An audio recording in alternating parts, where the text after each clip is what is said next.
It's the Happy Families podcast. It's the podcast for the time-poor parent who just wants answers now. Well, Parental Guidance Season 2 is finished. Hello, I'm Dr. Justin Coulson. I'm here with Kylie, my wife, mum to our 6 kids. And Kylie, our conversation today is all about what happened on the TV last night and how much fun this TV show is. Parental Guidance. For those of you who have missed it, you can catch it on 9 now, but there are going to be spoiler alerts all the way through this podcast episode. So if you do plan on seeing it and you haven't yet watched the finale, don't listen to this podcast until you've watched the show. So the other morning, I was having a conversation with Miss Emily, our 9-year-old, and she came out with the funniest line. Yeah. And I really wanted to get her voice saying it. Mm-hmm. I have a recording. It is a repeat. I asked her to repeat what she said. So it does sound a bit staged, but this was 100% how this conversation went. So, Em, are you loving parental guidance? Yeah. Who are your favourite parents? Probably the slow and gentle ones. Are we slow and gentle? No, definitely not. What do you mean? We love hanging out with our kids. You're not snail slow. You're cheetah fast. So Parental Guidance says... We're cheetah fast, honey. Cheetah fast. What's interesting to me about that is that our children are not perceiving us as slow or gentle. And I would have thought we fit into those categories pretty well. I mean, I see a bit of slow parenting in us. No? A bit of gentle parenting? In me, maybe. All right. So with the cuteness overload out of the way, I think that there's a couple of things to talk about from last night's finale. First off... A couple? Okay, there's about 18 things. Look, we've got a year's worth of podcast content from this show, honestly, but we're going to try and do it in the next sort of 10, 15 minutes or so. First off, here comes the biggest spoiler of the night. The show does ultimately lead towards having a winner. Now, this is something that social media people get really upset about. Why does it have to have a winner? We don't need a winner on this show. Like, just let's enjoy the parenting. And we don't make a big deal about the winning at all. It's not about the best parenting style. I really love how the show does it, though. It's about acknowledging the family that's given us the most parental guidance. Yeah, the parents in the room. They're the ones who decide. We really just loved learning from this person or watching this person or this family. So at the end of the day, it's really about the style they bring to the table that gives us opportunity to learn and grow and have discussion. And in so many ways, pretty much every family that was there brought something to the table that was fascinating, and they contributed to the conversation in really meaningful ways. So any of them could have ended up being the quote-unquote winner. As it happens, this is what the outcome was. Guess what? The votes are in. Voted by you, the best parenting style is... Cat Honest Parent!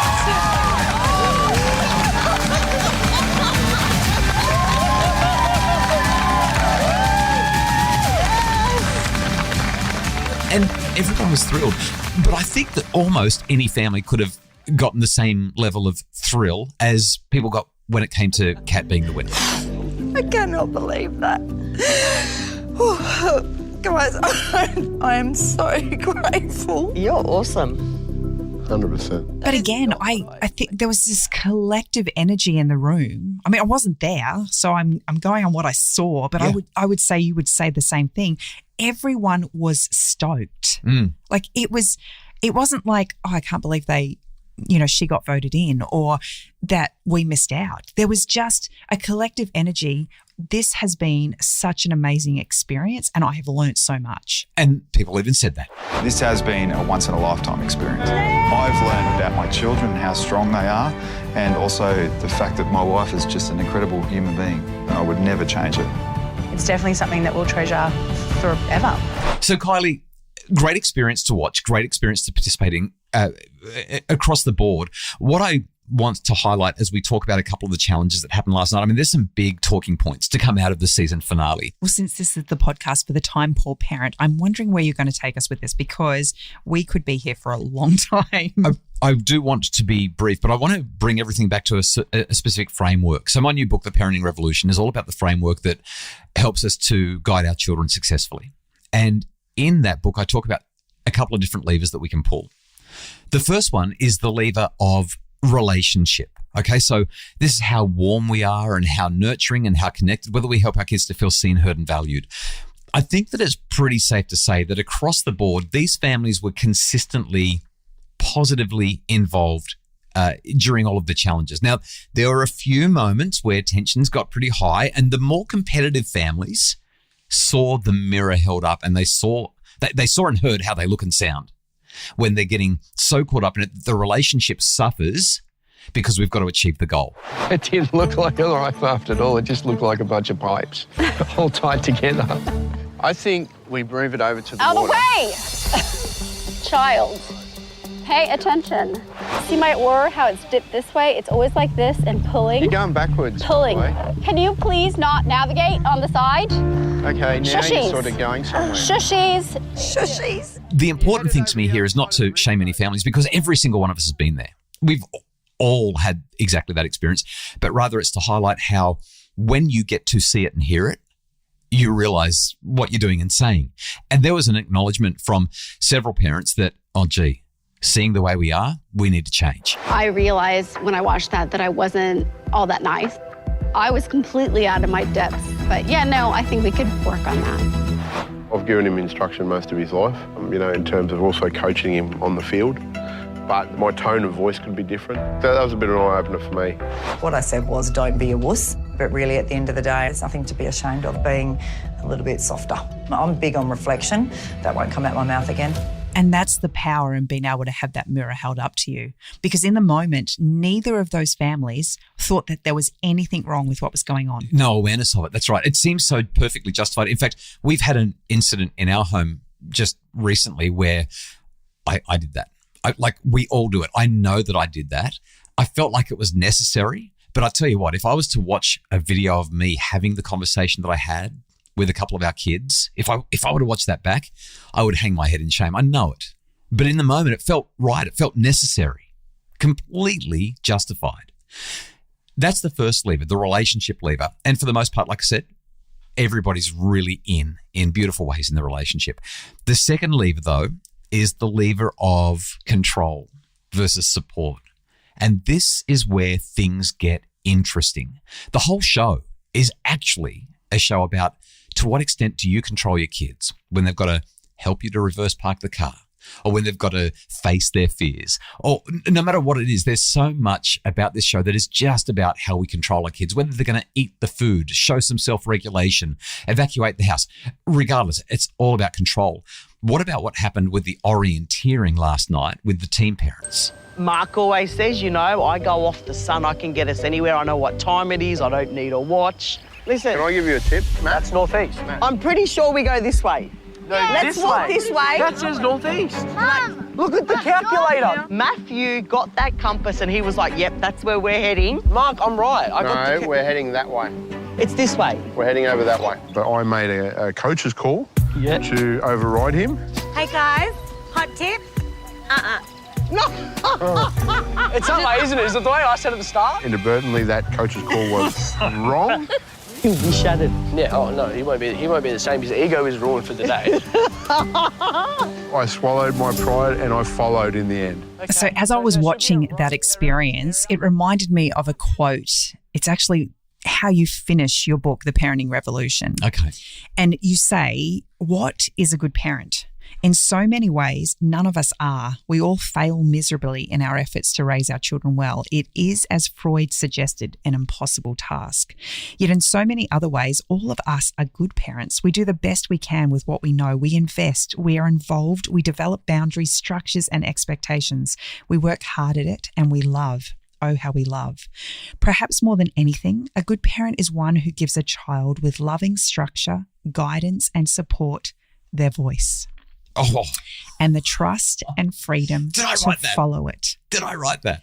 Wow. And each time we've had the opportunity to see this play out on the screen, I think about the times in my own parenting journey where I have squashed my children's voice, or in my own childhood experiences felt like I didn't have a voice.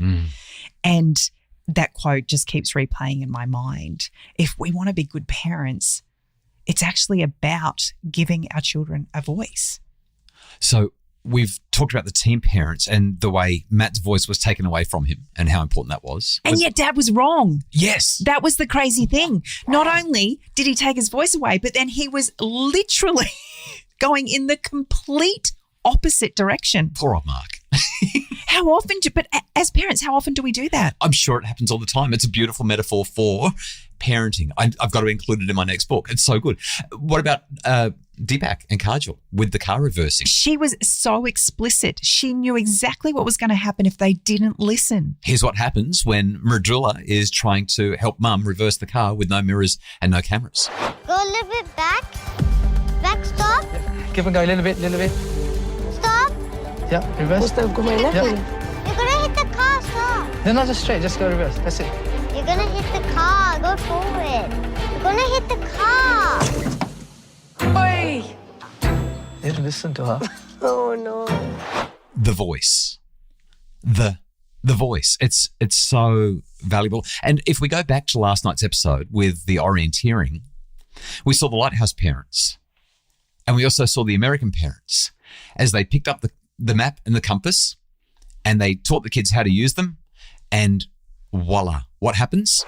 Pepper, would you like to be the compass person? Yes, please. No, you can be the map guy. So our approach to orienteering as Lighthouse parents was to let our kids lead the way, and we would sort of stand back and let them gain some control. 56, 57, 58, 59, 60, 61. She's off. I got a girl on a mission. But it also helped us because we had no idea what we were doing, and we were hoping that they would. 320. 320, I reckon, would be around here somewhere. As American parents, we decided to give Pia the compass so that she could find something educational in this and learn how to actually use it. Which way? 100 is right next to east. Good job. Awesome. I reckon we're going to be just up here. Let's go. It's like... You don't have to walk through the tree, Pia. You can walk around the tree. Once we handed over control, I helped Pia understand exactly how to use the compass correctly, and she was actually quite competent. How you feeling now? A bit better? A bit more confident? Yeah, very confident now. Very confident now? Pretty easy. Pretty easy. So they're the two levers that I want to refer to as we talk about the other things that happened last night, Kylie. We've got parents who are giving their kids their voice and parents who are not. And sometimes it works and sometimes it doesn't. And even with that, it's still nuanced. I think we could talk about the rough building. It was just a complete failure. Like, nobody was able to do that well at all. It was an impossible task. 20 minutes. 20 minutes. 20 minutes to do it, number one. And number two, who learns to tie knots these days? Like, you just don't. Unless you're a Boy Scout. Especially with that kind of rope. Now, and there were things that we could pull out of there. There's quite a number of things that we could talk about, but I think we should just go straight to the abseiling. This was really the climax, wasn't it? This is where it all really blew up. You talk about giving kids a voice, and then you see this happen with the American parents. As American parents, our expectations for Pia when she has to face some fears is that she really should do her best to just overcome that. Keep your feet nice and wide apart, and you're gonna start walking backwards. You got it, baby. You got it. You can do this. You're okay. That's it. You got it. You got it. You're doing it. Just keep using your feet down. I don't want to do this. I don't want to do this at all. It's okay. Shh. I can't do this. I can't do this. Kimmy, please get up. This was so hard to watch. But what I actually loved about this was that it was hard for Mum and Dad to watch. In the moment, they literally thought that they were doing the very best thing by their daughter. Like Mark, the teen parent, telling Matt, no, you're going the wrong way, mate. Go my way. It's the same. It's just that the stakes feel higher and there's more emotion. Yeah. But for them to actually see it and get it and recognize was really powerful. Yeah, I mean, I feel maybe it wasn't the best way to treat her. But I also feel like it's very important for us that we are teaching her life skills. And not everything in life is fun. Now, I want to add a level of complication to this conversation. As parents, we know that some things are good for our kids even if they don't want to do them. And Here's the thing with Kim and Nick and their American style. They push and they push and they push. And their daughter is doing incredible things. She didn't want to do it. I mean, this was heartbreaking to watch, but she did. I did it! Woo! Good job. We had a child who was afraid, and then we motivated her, and she ended up doing it. You proud you did it yourself? Yeah? Yeah. Not just saying that? I'm not just saying that. Okay, well, that's good. We're really proud of you. That was really good. That was really hard. Really hard. But at what cost? I think that from now on, she's not going to be afraid of abseiling. I don't think that there's going to be. agree. I don't think there'll be any long-term ramifications to the fact that they pushed and pushed and she finally did it. I disagree. I think she'll feel a level of accomplishment, and when it comes to taking on these kinds of experiences in the future, she'll do it because she knows she can. She's pushed through. But why? Why is she doing it? Where is her motivation coming from? Is it an intrinsic motivation because she wants to challenge herself and knows that I've done it before, mum and dad have got me and I can do it? Or is this, as Deepak suggested, because she has an external need to not disappoint her parents? He said it so well. A little part of me was sort of questioning, was the fear of the height greater than the fear of disappointing the parents? Because no child should be responsible for a parent's disappointment. As a one-off experience, this could be empowering. But if this is an ongoing pattern of parenting, what this actually does is silences her own voice. Okay, so this is where we get into genuine tiger parenting, right? So this is what Amy Chow's Battle Hymn of the Tiger Parent book was all about. And her children definitely highlight that they lost any sense of intrinsic motivation. They only did things because of what they would get, the response they would get from their parents. She grows up as an adult who either doesn't trust her own voice, or worse, she doesn't actually even know her own voice. So there's a big conversation here about consent and saying no and trying to work out at what point do we stop applying pressure? At what point do we pull back the control and just provide the support? Let's have a listen to what happened with the team parents. Oh, I'm so scared. You're okay. Go, Bill. Come on, Bill. Oh, I can't do it. Yes, you can. You can do it, Billy. Don't say that. I can't. Look up. Look up. You got to start leaning back, Bill. Look up. No. Look up. Billy, trust me. No, Look up. I'm not looking up. Look up. No. Are you going to tell me no on a footy field? No, I just don't. Are you going to look at me? Just stop for a sec. Are you going to tell me no on a footy field? No, I want to do this by myself. Okay, so don't tell me no here. You know, if you want something in life, you've got to persevere. In order for you to grow, you have to put yourself outside your comfort zone. You got to lean back. Stop, please. Yeah, but I'm trying to help you. Yeah, no, but I don't like people talking to me too when I'm trying to think, Mark. Can you take it off? I don't want to do it. So there's the same level of control going on here, just in a different format. Yeah. When you look at Billy, he was really scared. Oh, terrified. And he was willing to give it a go. And Dad felt like if he just got in his ear enough, that he would be able to help him. And as parents, is that not what we want? We just want to help our kids. And that's why the American parents, motive, the same thing. Let's just help you to succeed. Because I know that once you do it, you're going to feel amazing. And this all comes back to that idea of you've got to fulfill your potential. But when Billy said to his dad, Are you going to tell me no on a footy field? No, I want to do this by myself. Okay, so don't tell me no here. what Billy would have learnt through this experience is either I can do it, I just have to do it my way, or Dad was actually right, I do need to look up. But he would have learnt it as he went. He didn't need to learn that lesson right in that second. What he actually needed to learn is that Dad was there to support, but he was willing to give him the autonomy to do it his way. Okay, so there's another thing here as well, and that is the team parents said no pressure. Like, how many times did that come out of their mouths? You don't want to have another go? There's so much pressure. No, don't be silly. There's no pressure. No pressure. No pressure on you at all, mate. So there's this no pressure, no pressure, no pressure, and we don't think we're applying pressure. We think we're being supportive. I do wonder if this would have gone differently for either of those families had there not been a camera crew. I wonder if it would have gone differently if the parents had just stood 10 or 15 metres away and let the abseil instructor do his job.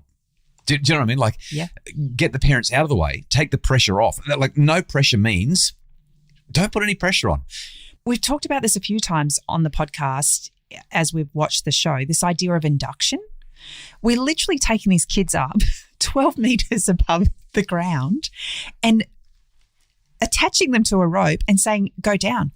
If they've never done this, the very thought of having to lower yourself over the top, that's the hardest part. Mm-hmm. Once you're over the cliff face, then while the other part is scary, you're actually able to feel a lot more in control than that initial feeling of falling off the cliff. Mm. But they never got the induction process. We didn't see that, even with the work of being there. So you can rest assured that there was appropriate induction, that the employees were giving the kids the instructions they needed to do it safely. Outside of Matt doing it himself in a hope that he would actually be able to then, be the example. Be the example. And then Kim, the American mum, stepping in and going, if I can do this, maybe she'll follow. These other kids were kind of just there on their own.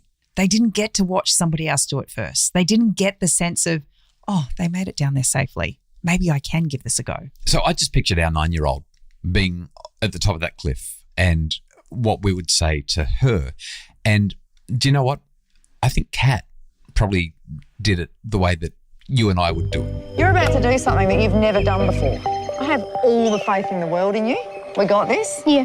Wait, if I fall, will I just go down? Well, you'll fall 10 metres and hit your head. Will I die? No, probably not. Not break an arm, but that's about it. Oh, crap! What did I sign into? The biggest thrill of your life. So this was a little bit controversial, though. In the room, yes, there was almost some criticism that she actually didn't push enough. Mm. And I loved her comment when she just said, her crying told me that she wasn't comfortable. Then the mother bear kicked in. Are you sure? I want to relieve her of pain, I want to be the honest parent, but I don't want to instill pain on my children. To me, that speaks volumes as a parent to understand and know when to push and when to step back. The parents in the room, though, felt like she stepped back too soon. I look at the age of the kids. I look at the fact that this is their first experience doing this. I think take the pressure off.